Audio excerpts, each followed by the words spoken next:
Srijut Saswat Pritam Borua, Senior Instructor, Mechanical Engineering. Srijut Gopesh Kanu, Librarian, Polytechnical.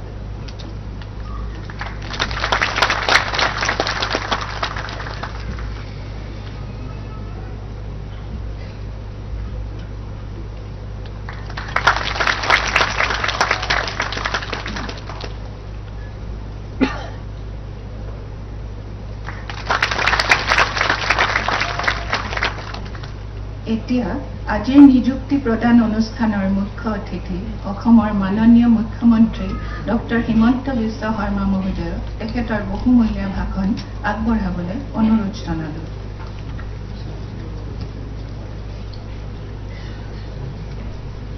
অসমৰ সন্মানীয় শিক্ষামন্ত্ৰী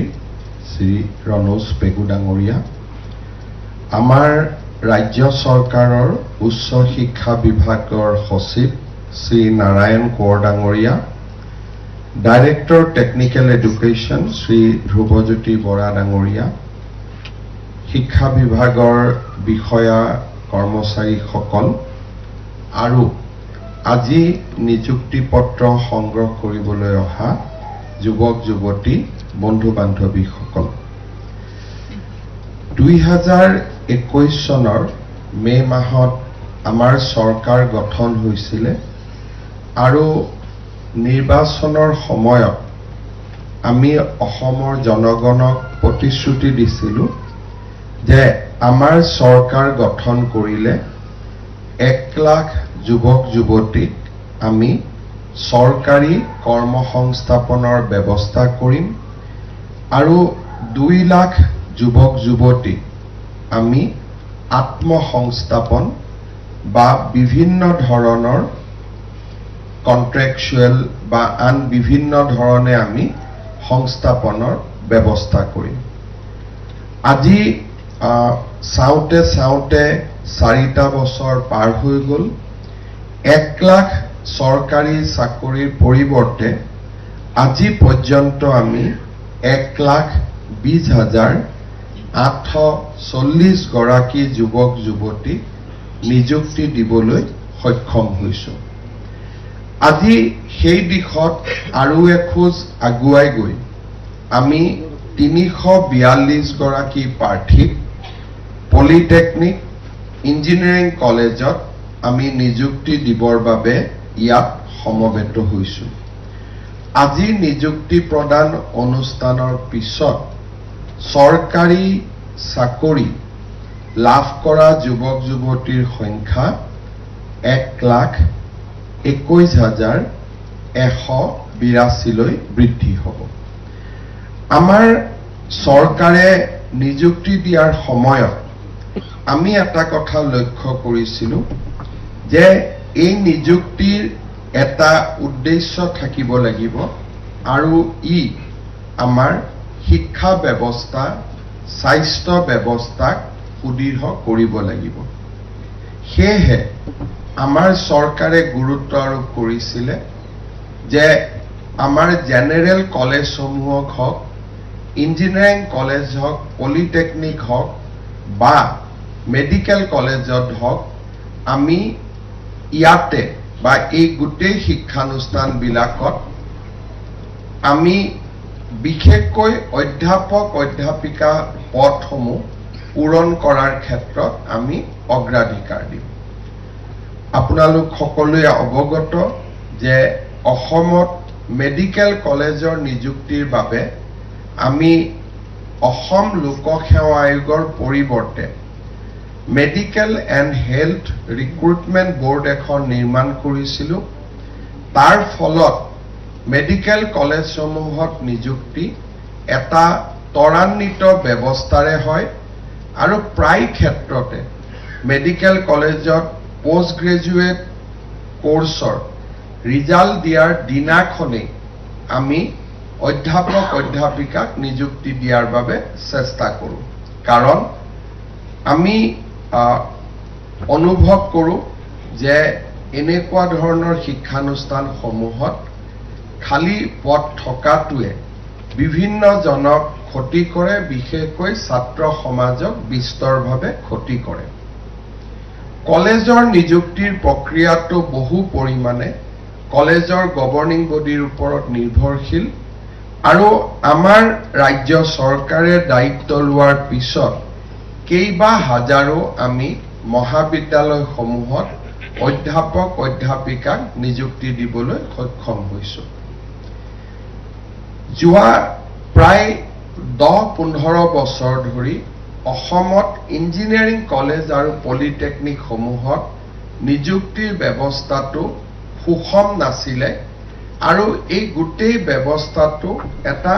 জটিলতাৰ পাকত আবদ্ধ হৈ আছিল। বিশেষকৈ এটা সময়ত আমি যেতিয়া নতুনকৈ ইঞ্জিনিয়াৰিং কলেজসমূহ কৰিছিলো, পলিটেকনিকসমূহ কৰিছিলো, আমাৰ চৰকাৰে যিকোনো কাৰণতে নহওক স্থায়ী নিযুক্তিৰ বিপৰীতে অস্থায়ী নিযুক্তিৰ ৰাস্তা বাছি লোৱাৰ কাৰণে আমি এটা যেতিয়া স্থায়ী নিযুক্তি দিবৰ কাৰণে চেষ্টা কৰিছিলো, পুৰণা লোকসকলেও আদালতৰ ওচৰ চাপিছিলে। স্বাভাৱিকভাৱে নতুন নিযুক্তিৰ ওপৰত উচ্চ ন্যায়ালয়ে স্থগিতাদেশ দিছিলে আৰু প্ৰায় 3টা বছৰ ধৰি আমি আদালতক এই নিযুক্তিৰ প্ৰক্ৰিয়াটো খুলিবৰ বাবে আমি এটা যাক প্ৰলং লিগেল বেটল বুলি কয়, আমি বহুত দিন আদালতৰ মাজত আবদ্ধ হৈ আছিলো। এটা সময়ত আমি সিদ্ধান্ত লৈছিলো যে আমি ডক্টৰ বা মেডিকেল কলেজৰ প্ৰফেচাৰ যেনেকে আমি নিযুক্তি দিওঁ, আমি ইঞ্জিনিয়াৰিং কলেজ আৰু পলিটেকনিকতো নিযুক্তিৰ প্ৰক্ৰিয়াটো খৰতকীয়া কৰিবলৈ আমি এটা ইঞ্জিনিয়াৰিং সাৰ্ভিস ৰিক্ৰুটমেন্ট বোৰ্ড এটা আমি আৰম্ভ কৰিম, যাতে সেই বোৰ্ডটোৰ কাম কেৱল মাত্ৰ ইঞ্জিনিয়াৰিং আৰু পলিটেকনিকতে নিযুক্তি দিয়াত আবদ্ধ থাকে আৰু লোকসেৱা আয়োগো তেওঁলোকৰ ব্যস্ত কৰ্মসূচীৰ পৰা ইঞ্জিনিয়াৰিং আৰু মেডিকেল কলেজখিনি আঁতৰি গ'লে তেওঁলোকেও সকাহ পাব। তাৰ ফলত লোকসেৱা আয়োগেও ACS APSৰ পৰীক্ষা প্ৰতি বছৰে অনুষ্ঠিত কৰিব পাৰিব। যেতিয়া আমি ৰিক্ৰুটমেন্ট বোৰ্ড গঠন কৰিলো, তাকো আদালতত চ্যালেঞ্জ কৰা হ'ল আৰু তাৰটো আমি বহুত দিন আদালতৰ ভিতৰত আবদ্ধ থাকি এটা সময়ত আমি কোৰ্টক কনভিন্স কৰিব পাৰিছিলো যে it is in the best interest of our system, আমাৰ ইয়াত স্বচ্ছ নিযুক্তি হ'ব আৰু সম্পূৰ্ণ স্বচ্ছতাৰে আমি অধ্যাপক অধ্যাপিকাসকলক নিযুক্তি কৰিব পাৰিম। গতিকে আমাক ৰিক্ৰুটমেন্ট বোৰ্ডৰ জৰিয়তে নিযুক্তি দিয়াৰ অধিকাৰ দিব লাগে আৰু আমি আদালতক জনাইছিলো যে মেডিকেলত আমি কেনেকৈ ব্যৱস্থাত সফল হলো। 3টা বছৰৰ পিছত অৱশেষত আদালতে আমাক ইঞ্জিনিয়াৰিং সাৰ্ভিস ৰিক্ৰুটমেন্ট বোৰ্ডৰ জৰিয়তে নিযুক্তি দিবলৈ অনুমতি দিলে আৰু পুৰণা চলি থকা পৰীক্ষাসমূহৰো ফলাফল লোকসেৱা আয়োগক দিবৰ বাবে অনুমতি দিয়ে। ইয়াৰ ফলত 2024 চনত আমি লোকসেৱা আয়োগৰ জৰিয়তে 76 গৰাকী আৰু 2024-25 চনত আসাম ইঞ্জিনিয়াৰিং সাৰ্ভিস ৰিক্ৰুটমেন্ট বোৰ্ডৰ জৰিয়তে 630 গৰাকী অধ্যাপক অধ্যাপিকা বা আন বিভিন্ন ধৰণৰ পোষ্টত নিযুক্তি দিবলৈ আমি সক্ষম হ'ব পাৰিলো। ইয়াৰ ফলত আজি আমাৰ পলিটেকনিক আৰু ইঞ্জিনিয়াৰিং কলেজবিলাকত নিযুক্তিৰ বাবে আমি লোৱা প্ৰচেষ্টা এক প্ৰকাৰ সফল হ'ব পাৰিছে আৰু 100টামান পোষ্টক বাদ দিলে আমাৰ 26খন চৰকাৰী পলিটেকনিক আৰু 7খন ইঞ্জিনিয়াৰিং কলেজত অধ্যাপক অধ্যাপিকাৰ ৰিক্ত পদ প্ৰায় সম্পূৰ্ণৰূপে পূৰণ হৈছে। ইয়াত অলৰেডি যিখিনি আমি এডভাৰটাইজ কৰিছিলো তাৰ আৰু 60টামান গোচৰৰ 60টামান ৰিক্ৰুটমেন্টৰ কাম চলি আছে। অহা 2 মাহত সেই 60টাও আমি নিযুক্তি দিব পাৰিম। তাৰ ফলত ইঞ্জিনিয়াৰিং কলেজবিলাকত বছৰটো ৰিটায়াৰমেণ্ট লোৱা ছাত্ৰ ছাত্ৰীক বাদ দিলে বা শিক্ষক শিক্ষয়িত্ৰীক বাদ দিলে অলমোষ্ট 100% ভেকেন্সি আমি পূৰণ কৰিব পাৰিম যোৱা কেইটামান বছৰত অসমত ইঞ্জিনিয়াৰিং কলেজবিলাকত পলিটেকনিকসমূহত অধ্যাপক অধ্যাপিকাৰ অসুবিধাৰ বাবে আমাৰ যিটো ষ্টেণ্ডাৰ্ড হ'ব লাগিছিল সেই ষ্টেণ্ডাৰ্ড বহু পৰিমাণে হ্ৰাস পাইছিলে যোৱা কেইদিনমান আগতে মই অসমৰ এগৰাকী বিদগ্ধ পণ্ডিত আৰু আমাৰ তেখেত ডাইৰেক্টৰ টেকনিকেল এডুকেশ্যন আছিল গুৱাহাটী বিশ্ববিদ্যালয়ৰ উপাচাৰ্য আছিলে আৰু আমাৰ অসম ইঞ্জিনিয়াৰিং কলেজৰ প্ৰিন্সিপাল আছিলে ডক্টৰ নিৰ্মল চৌধুৰী তেখেতক মই সাক্ষাৎ কৰিব যাওঁতে তেখেতে মোক ইঞ্জিনিয়াৰিং কলেজসমূহৰ ডিটৰিয়েশ্যন যিটো ষ্টেণ্ডাৰ্ডৰ ডিটৰিয়েশ্যন হৈছে তাৰ ওপৰত তেওঁ গভীৰ উৎকণ্ঠা প্ৰকাশ কৰিছিলে তেওঁ কৈছিল যে বিশেষকৈ আমাৰ ইঞ্জিনিয়াৰিং কলেজ কেইখনত প্ৰফেচাৰ নথকা বাবে গোটেই কেইখন কলেজত ষ্টেণ্ডাৰ্ড বহু পৰিমাণে কম হৈছে তেতিয়া মই তেখেতক কৈছিলোঁ যে আমি ব্যৱস্থা লৈছিলোঁ আৰু আজি প্ৰায় আমি 100% ৰিক্ৰুটমেণ্ট কৰিবলৈ সক্ষম হ'ম আৰু ৩-৪ মাহৰ ভিতৰত আমি সেই আইডিয়েল অৱস্থাটোত আমি গৈ পাম আমি সকলোৱে জানো যে আমাৰ ইঞ্জিনিয়াৰিং কলেজসমূহত বহুত ছাত্ৰ ছাত্ৰী পঢ়িবলৈ আহে আৰু যিখিনি ল'ৰা ছোৱালী ইঞ্জিনিয়াৰিং কলেজত পঢ়িব আহে তেওঁলোক এক প্ৰকাৰ ক'ব গ'লে এটা ইনোভেটিভ মাইণ্ডছেট বা এটা নতুন কিবা এটা কৰাৰ মানসেৰে আমাৰ ইঞ্জিনিয়াৰিং কলেজসমূহত আহে কিন্তু আমি যদি দেখা পাওঁ যে কেম্পাছ ৰিক্ৰুটমেণ্টত আমাৰ কলেজ কেইখনক অগ্ৰাধিকাৰ দিয়া পৰ্যায়লৈকে আমাৰ যিটো ষ্টেণ্ডাৰ্ড হ'ব লাগিছিল সেই ষ্টেণ্ডাৰ্ডত আমি থিয় হ'ব পৰা নাই আজি যদি আমি চাওঁ টাটাই ছেমিকণ্ডাক্টৰ ইণ্ডাষ্ট্ৰী আনিছে অসমত নুমলীগড় ৰিফাইনেৰীত এক্সপানশ্যন হৈছে আমাৰ যিটো বেম্বৰ পৰা ইথানল ছেকেণ্ড জেনেৰেশ্যন আমাৰ ইথানল প্ৰডাকশ্যনৰ কাম অসমত আৰম্ভ হৈছে অহা কেইটামান দিনৰ ভিতৰতে নামৰূপত আমাৰ সাৰ কাৰখানা আৰম্ভ হ'ব আৰু ৰাজ্য চৰকাৰে অসমত দুটাকৈ থাৰ্মেল পাৱাৰ প্লেণ্ট বনোৱাৰ বাবেও প্ৰচেষ্টা কৰি আছে লাহে লাহে মই লক্ষ্য কৰোঁ যে অহা 5-6 বছৰত অসমত আমি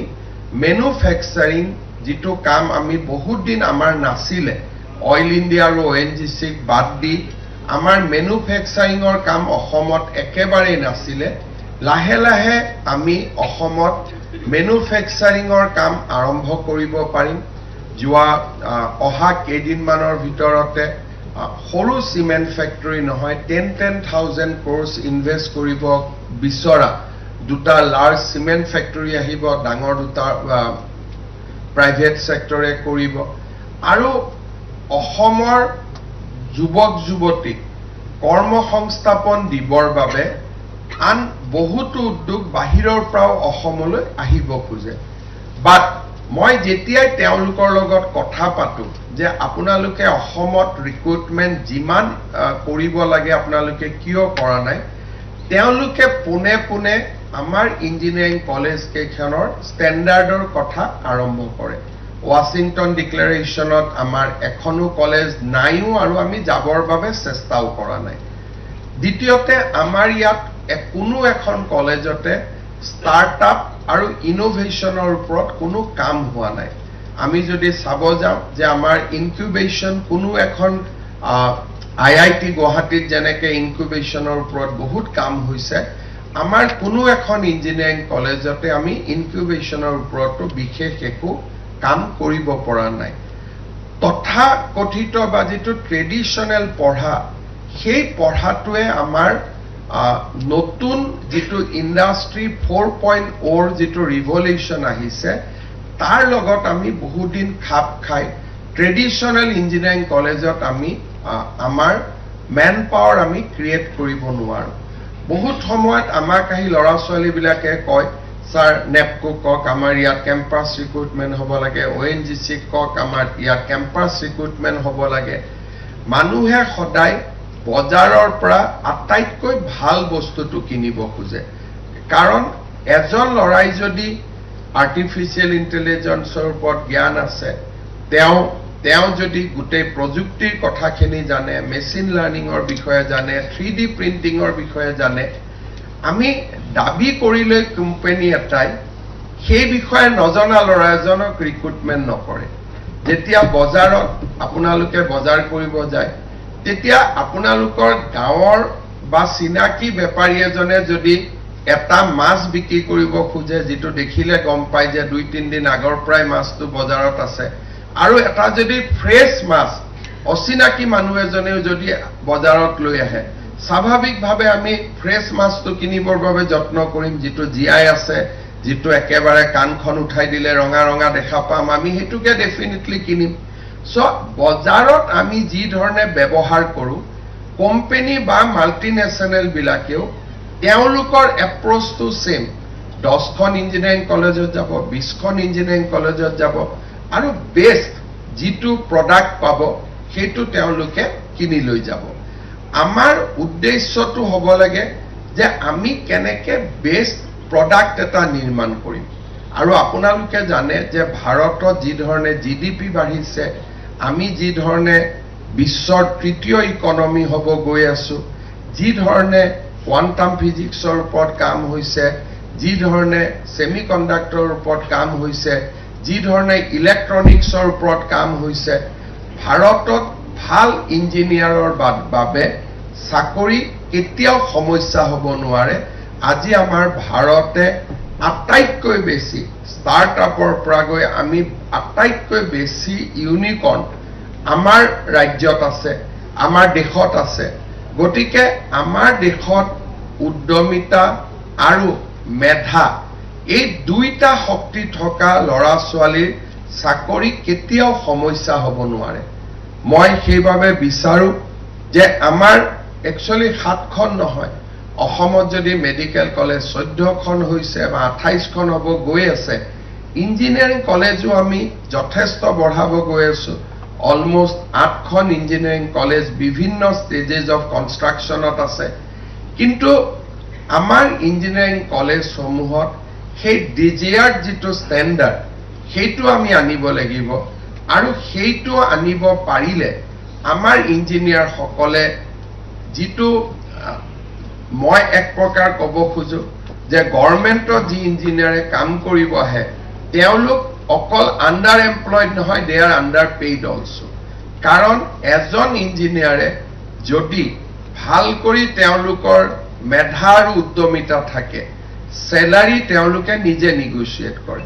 যে মোক মাহত 5 লাখ লাগিব 8 লাখ লাগিব 10 লাখ লাগিব 12 লাখ লাগিব 15 লাখ লাগিব আজি আইআইটিৰ এজন ষ্টুডেন্টে after passing out he negotiate the salary তেওঁ কোনো দিব নোৱাৰে তেওঁ নেগোশিয়েট কৰে যে মোক আটাইতকৈ যত বেছি দিম তাতে আমি যাম কিন্তু আজি আমাৰ অসমৰ ইঞ্জিনিয়াৰিং কলেজৰ পৰা পাস কৰা উইথ এক্সেপশন অফ ফিউ সকলে যেতিয়া মোক খুদে স্যাৰ পিডব্লিউডি ইন্টাৰভিউ কেতিয়া ওলাব ডিআৰডিৰ কেতিয়া ওলাব পিএইচসি কেতিয়া ওলাব তেতিয়া মই এটাই কথা দেখো যে they want to join where they will be paid less in compared to their counterpart in IIT Guwahati or IIT Roorkee or any other national institute আজি IIT Guwahati পৰা পাস কৰা ল'ৰা এজনক আমি পিডব্লিউ ডিপাৰ্টমেন্টত ইঞ্জিনিয়াৰ কৰিব কেতিয়াও আনিব নোৱাৰো আমি যদি ভাল এনআইটিৰ পৰা পাস কৰা ষ্টুডেন্ট এজনক আমি কেতিয়াও পিএইচসি ডিপাৰ্টমেন্টত কাম কৰিব আনিব নোৱাৰো বিকজ whatever salary আমি তেওঁলোকক দিও for them it is a under employment আৰু এইটো তেওঁলোকৰ শিক্ষাগত অৰ্হতাৰ লগত খাপ নাখায় আমাৰ দুখন ইঞ্জিনিয়াৰিং কলেজৰ বহুত বেছি ডাঙৰ এটা লিগেসি আছে যোৰহাট ইঞ্জিনিয়াৰিং কলেজ আৰু আসাম ইঞ্জিনিয়াৰিং কলেজ পলিটেকনিকৰ ক্ষেত্ৰতো আমাৰ কেইবাখনো পলিটেকনিকৰ এটা ডাঙৰ লিগেসি আছে গুৱাহাটী আমাৰ ইঞ্জিনিয়াৰিং ইনষ্টিটিউট হওক প্ৰিন্স অফ ৱেলছ হওক টু নেম ফিউ বহুত ডাঙৰ লিগেসি আছে আমি যদি এটা ভাল পৰিবেশ এটা আমাৰ ইঞ্জিনিয়াৰিং কলেজ আৰু পলিটেকনিক সমূহত নিৰ্মাণ কৰিব পাৰো আমাৰ ভৱিষ্যত কিমান ভাল তাক আমি অনুভৱ কৰিব নোৱাৰো কেইদিনমান পিছত অক্টোবৰৰ পৰা জাপানৰ পৰা ইয়াত আহি ইনষ্টিটিউট হ'ব জাপানক মেন পাৱাৰ লাগে কোৰিয়াক মেন পাৱাৰ লাগে আৰু বিভিন্ন